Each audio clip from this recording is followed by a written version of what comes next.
E aí, turma, vocês estão bom? Sejam muito bem-vindos e muito bem-vindas mais uma vez ao canal Investir a Maratona. Você que não me conhece ainda, eu sou o Thiago, invisto no mercado já há cerca de 12 anos e estou aqui para dividir um pouco do meu conhecimento com vocês.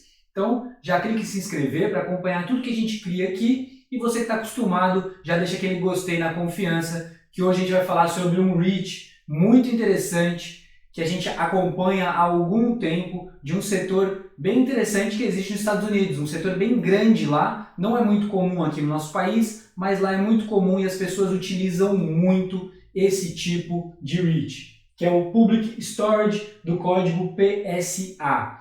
O que é esse REIT? Ele atua num segmento para as pessoas guardarem, digamos assim, suas bugigangas, tá? Então, se você tem alguma coisa que está lá na tua casa ou não cabe mais na sua casa, você loca um espaço e coloca esses materiais, essas bugigangas lá, deixa armazenado, tá? É um REIT gigantesco nos Estados Unidos, cerca de 2.600 instalações diferentes, espalhado em mais de 39 estados, e lá no estado americano, que é um setor gigantesco, ele tem 9% do mercado total, tá? Que é muita coisa. O que é interessante? Os aluguéis são de curto prazo, né? Tem um certo giro, só que mesmo assim ele consegue 94% de ocupação, o que é gigantesco, né? Para aluguéis de curto prazo. Ele tem mais de 1.600.000 clientes já, esse REIT, tá? Então é vasto aí, muita gente realmente se utiliza. E é interessante, né? Que é um segmento que trabalha nos 4Ds aqui nos Estados Unidos, né? Usando obviamente o inglês, death, que é morte, ou seja, quando a pessoa morre tem que guardar as coisas dessa pessoa, de repente é utilizado, divórcio, né? Então tem que se divorciar, não está mudando de casa, então guarda lá também. Downsizing, quando a pessoa está diminuindo aí as coisas dentro da sua casa, então para guardar porque está muito cheio.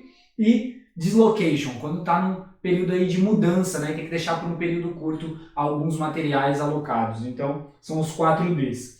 Outra coisa interessante, eles não dão nada, certo, para você que está alocando. Então, você tem que comprar muitas coisas. Então, desde a trava do teu espaço, então, de repente, né, para você conseguir ter algum tipo de segurança, então a trava eles vendem também. Seguro, né, do teu material que está lá também, eles vendem. Caixas, embalagens e até locação de caminhão, né, para facilitar aí o transporte. Então tudo isso é cobrado além do aluguel. Outra coisa também é que se as pessoas ficam devendo, né, não pagam seus aluguéis, os materiais eles vão a leilão. Então eles conseguem ainda, além de tudo, caso tenha inadimplência, vender os materiais das pessoas em leilão. Então é um setor bem interessante nos Estados Unidos, gigantesco. E a seguir vocês vão ver o número do PSA, um REIT muito interessante para a gente estar estudando. E aí depois fica a seu critério se você coloca na sua carteira de investimentos ou não. Turma, vamos destrinchar um pouquinho mais então o PSA, essa empresa, né, que a gente já mostrou que está num segmento muito forte nos Estados Unidos, que é para guardar as coisas, aquelas bugigangas, né? Então eles têm grandes, como se fossem espaços divididos em vários espacinhos aí que eles locam para as pessoas, né? A gente falou um pouco aí da empresa, né, na primeira parte do vídeo. Também aqui então no site Relações com os Investidores, a gente sempre vem aqui para pegar alguns reportes, algumas apresentações. Então vou começar com a primeira apresentação aqui, feita recente, em novembro de 2021. Então fundado em 1972, mais de 2.600, né, locais, 5.500 funcionários, 1.700.000, né, consumidores, a rentabilidade de mais de 186 milhões, em 39 estados diferentes dos Estados Unidos, né, aqui todos os estados, então é bastante robusta, né, a empresa. Outro fato interessante aqui indo um pouquinho mais para baixo, dentro da apresentação, parte, né, de que eles são líderes em diversos setores. Aqui o resultado, né, quando a gente fala aqui do Net Operation Income, que é digamos, o lucro da operação. Quando a gente pega, né, por metro quadrado aqui. Não é metro quadrado, né, square foot, é uma medida lá, mas é similar ao metro quadrado, como se fosse por um espaço físico. Então ela consegue 15,23 dólares, né, e você vê aqui os concorrentes todos valores muito menores, não, né? Então ela tem um valor de locação melhor, né? Então ela tem uma operação mais eficiente. Quando a gente vem também no Rich Notes, richnotes.com, então aqui a gente tem algumas informações, 1972, né, onde fica o headquarters, né, a sede da empresa. Aqui tem uma nota, eles sempre dão uma nota geral, então o PSA está com uma nota de 8,7. O que eu quero mostrar para vocês é a taxa de ocupação, que a gente chegou a comentar na primeira parte, né, do vídeo. Vocês vão ver aqui a taxa de ocupação gigantesca, né? Então aqui 90%, taxa de ocupação sempre acima de 90%. Em 2021, até o segundo trimestre, aí estava quase 98%, 97% aqui.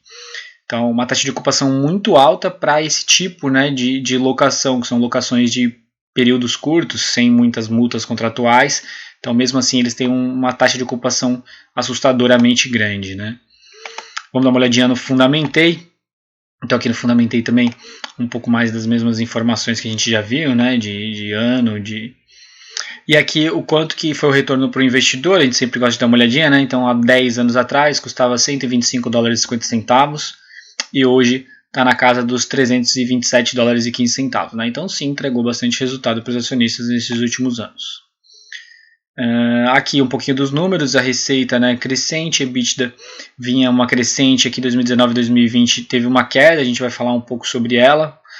Net income, né, que é o lucro líquido, também vinha até 2018 aí numa crescente, e depois 2019 2020 uma queda. 2020 a gente já sabe o que aconteceu no mundo inteiro, né? Todo mundo foi afetado. Uma característica desse fundo que o torna muito diferente do REITs é que geralmente os REITs são mais alavancados. O que isso quer dizer? Eles têm dívidas maiores, né? Então com o EBITDA, às vezes aqui é tudo acima de 5, 6 vezes o valor do EBITDA, ou seja, com o valor do EBITDA você pagaria a sua dívida em 6 anos. E esse REIT ele é muito menor, né, a dívida dele, ele não é nada alavancado, a gente está falando na ordem de 1,2, o que a gente conversa aqui quando a gente está falando de uma empresa, não de REIT, que a gente já conversou que o REIT a gente pode ter um pouquinho mais de dívida pela previsibilidade de recebimento, né, porque eu tenho contratos de longo prazo. Pode ser que ele tenha menos dívida justamente pelo setor de ter contratos de menor prazo e ele não pode ter tanta previsibilidade de caixa, por isso ele toma menos dívida. Pode ser esse um dos motivadores apesar de um REIT ser pouco alavancado. O que é pouco alavancado? Trabalhar pouco com dívida, né? Trabalha mais com dinheiro próprio. Funds for Operation, esse aqui é o lucro líquido dos REITs, a gente já conversou, é aqui que a cotação vai seguir. Então subiu, sobe a cotação. Caiu, no longo prazo vai cair a cotação. E a gente pode ver aqui nesse gráfico, né? Então a gente vinha aqui a linha do FFO vinha numa crescente e depois uma queda, e você vê que tem uma linha de tendência, né? O equity aqui acompanha um pouco o Funds from Operation. Então caiu o Funds from Operation, caiu também o valor de mercado, por assim dizer, da empresa. Então esses caras andam sempre juntos. E o que é bacana, no último aqui resultado que foi dia 30 de setembro de 2021, a empresa anunciou aqui que o Free Cash Flow, né, o FFO, tinha subido em 30% no seu valor, né? Então a empresa começou a recuperar em relação ao período de 2020. Então a empresa começou a recuperar digamos, seu lucro líquido, né, que é o FFO para os REITs. Então isso é muito bom. Vamos dar uma olhadinha também no Status Invest, que tem um período de prazo maior. A gente viu aqui a empresa tinha uma receita de 1,8 bilhões de dólares e hoje está na casa dos últimos 12 meses de 3,2 bilhões de dólares. Então um crescimento muito grande, né? EBITDA também a gente vê sair de 1,2 bi de dólares e vir aí nos últimos 12 meses para 2,3 bilhões de dólares. Então um crescimento robusto. Lucro líquido também crescendo muito. Então sim, é uma empresa de valor, um segmento interessante, né, para a gente estar aí atuando, né, colocando um pouco de dinheiro, se você assim bem achar. A outra coisa que é interessante aqui, ó, no Rich Notes, ele sempre dá empresas do mesmo setor aqui no finalzinho, ó, ele dá as notas, né, para cada aspecto. Então ele dá a média das notas dos REITs e aqui a nota do REIT que a gente está analisando. Então aqui o Dividend Payment Growth tá caindo, né? Por quê? Porque não aumentou o pagamento de dividendos, justamente porque o FFO veio em queda nos últimos anos, né? Mas os outros aqui, ó, todos com notas excelentes. Mas o fundo aí nos últimos anos tomou um pouquinho de porrada aí. Mesmo assim continua com uma nota ótima, mas aqui ele dá outros exemplos, ó, de fundos que também são aqui self-storage, ó. tem 2 aqui de self-storage que você pode analisar depois para comparar e ver se você quer ir no PSA ou de repente você quer ir no EXR ou no LCI. São 2 outros concorrentes aqui que você pode estar analisando. Então bem legal aqui o Rich Notes mostrar isso. Então esse era um pouco do Rich que a gente queria conversar hoje. Segmento interessante, empresa com bons resultados de longo prazo, já bem consolidada nos Estados Unidos, que a gente pode estar sendo sócio investindo no exterior. E aproveitando também para falar aqui que agora o Investir é Maratona também tem um canal lá no Instagram, né? Não é um canal, né? É uma página no Instagram onde a gente tem diversos videozinhos mais curtos, né? Então conceitos, jogo rápido, algumas análises, resumões de terceiro trimestre de algumas empresas de valor. Então bastante informação lá que a gente está colocando todos os dias para dividir com vocês. Esse era o conteúdo do vídeo de hoje. Lembrando sempre, o nosso mantra que não falta em nenhum vídeo nosso e nunca vai faltar: patrimônio não se vende, patrimônio se acumula.